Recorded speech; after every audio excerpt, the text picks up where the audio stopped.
After our last explainer, hundreds of you unlocked features you didn't even know existed, but there's still a hidden layer that most users never reach. Right now, there are 10 more capabilities sitting inside NotebookLM that even power users completely miss. A few of these capabilities will actually change how you view this tool entirely. We're moving past the basics today. These are the specific workflows that make the real difference between a basic result and a truly great one. Okay, let's dive into this. Let's start with how you prompt. Most people ask NotebookLM to summarize, which usually spits out generic, sleep-inducing results. Instead, ask the AI for non-obvious links. If you feed it 3 conflicting reports, it can surface genuine originality. It's like finding a hidden tension between user sentiment and pricing that a standard summary would completely miss. Once you find those brilliant insights, where do you actually put them? Well, the Notes page might look like a temporary scratch pad, but it's actually a powerful synthesis workspace. You can write your own analysis right next to the saved AI responses. The real power move here is converting those notes back into sources. Your synthesized thinking instantly becomes part of the notebook's permanent, citable knowledge base. And this brilliantly illustrates how that permanence leads directly to how you output data. Basic slide edits often feel disconnected from your underlying documents, but now you can explicitly tie a revision instruction directly to your actual dataset. Tell the AI to update a metric to match a specific table in your source document, and then include a footnote. This gives you presentation-ready, verifiable slides instead of rough drafts that you have to manually fact-check. Now, when starting a massive project from scratch, building that knowledge base is slow. That's where deep research mode comes in. It autonomously scans hundreds of websites to build a sourced report before you even ask your first question. Just keep in mind, it does take noticeably longer to generate than standard chats, so it is best used to build your initial foundation. Speaking of foundations, uploading 50 documents all at once can create massive troubleshooting headaches. Just imagine starting with a 40-page compliance manual, only to find out the tool cannot accurately read its complex tables. Running a one-source pilot test lets you verify the formatting before you scale up. Catching these structural problems early will save you hours of frustrating work later on. As your project grows, there is a huge temptation to just dump every document you own into a single notebook. Please do not do this.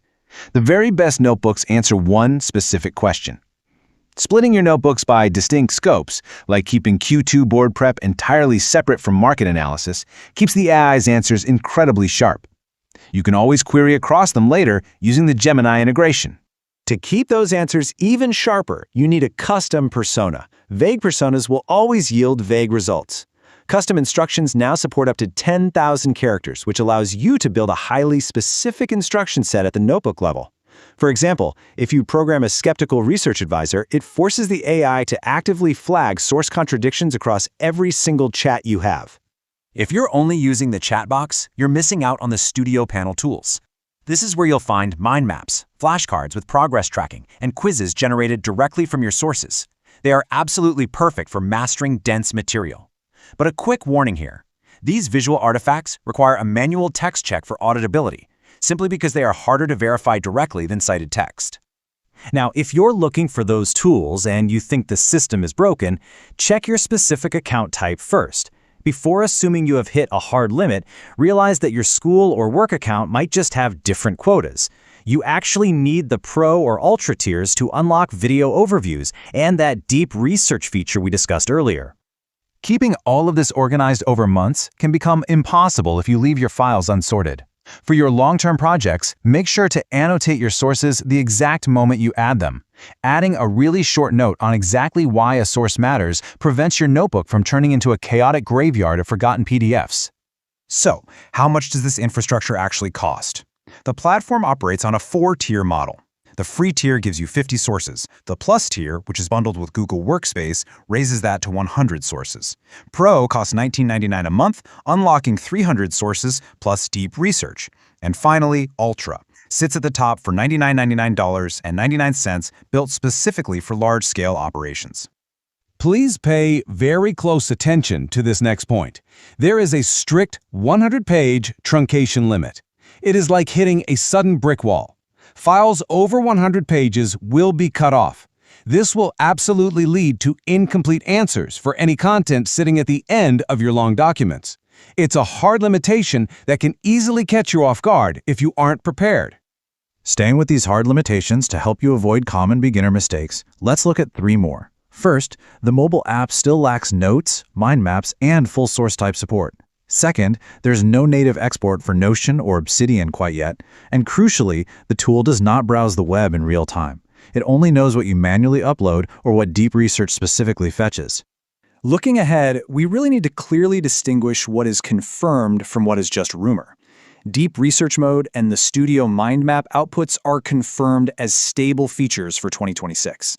On the other hand, it is purely speculation that advanced persona depth guidance will be surfaced directly in the default interface.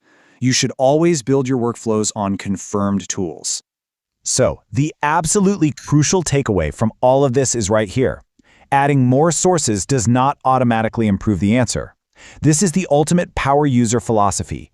The true gap between casual users and experts is having the discipline to treat every single AI response simply as a first draft. Here is something for you to think about. If you were starting a serious NotebookLM project today, would you build a tightly focused notebook around one goal, or create a broader knowledge base that connects everything, and why? Because the real difference between a casual AI user and a power user isn't how many features they know, it's knowing which features actually deserve your attention. Tell me in the comments, what's one NotebookLM feature you discovered that genuinely changed the way you work? Your answer might help someone else unlock a capability they've been overlooking. If this explainer showed you something you didn't know NotebookLM could do, hit like, share it with someone who uses AI for work, and subscribe to Nova AI Speaks for practical strategies that go beyond the obvious. Don't just collect more AI tools. Learn to use the ones you already have better. I'll see you in the next one.